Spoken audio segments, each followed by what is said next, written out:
I'm doing this real quick for all those mechanics out there that are scratching their heads trying to figure out what the hell's going on. You've got a Briggs and Stratton engine with a primer bulb, but it won't do that. And a lot of times you think the problem is that bulb. So you buy a new bulb. That's not the case at all. The problem is quite simple.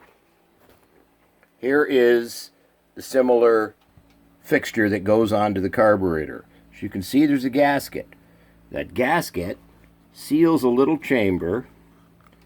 We'll pull it off of here, even if we have to wreck it, because most cases you have to anyway. Now you can see there's a small channel that runs up to here and dead ends. And there's a rib all the way around that little hockey stick shaped channel. And your primer bulb forces air through that channel. And in a real world, when the gasket's in place, because that channel is sealed off, the only place the air can escape is through that little hole, and then it shoots into the carburetor, and that's where it pushes the gas up that brass tube in the center of the carburetor. So, anytime that you do any work on the carburetor and you put this back on, always you're going to obviously test your primer, and if you don't see gas squirting up like you just did, it's because you've disturbed this. Now, a lot of guys, they'll buy these gaskets. They'll throw a new one on there and pump the primer, and it doesn't work. So the first thing they do is, well, just try another gasket. Well, why go through $10 worth of gaskets when you can clearly figure out physically what the issue is? And it's very common in all of these plates. That screw right there.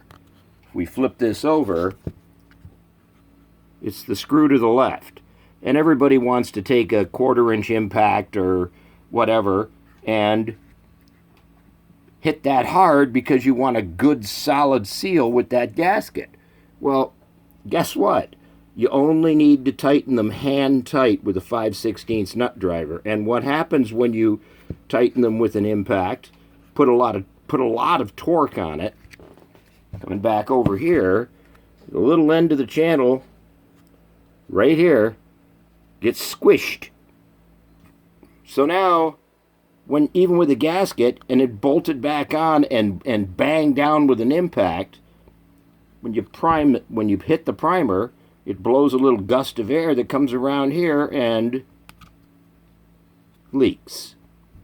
So the quick solution was, I took a piece of Scotch tape, I covered over the channel, I trimmed the excess to not block the throttle hole, and then I took the corner of a razor blade and made a very tiny little hole.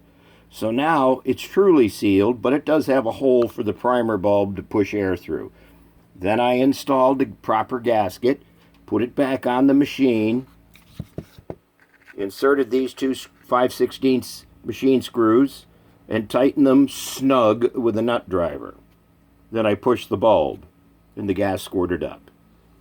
So hopefully, if you're fooling around with this situation, that you realize that it's nothing more than, A, don't over-tighten these screws, because that's not going to get you a better seal. It's going to destroy the end of this little eaves trough, so to speak. And second of all, if all else fails, don't replace a bulb for $9.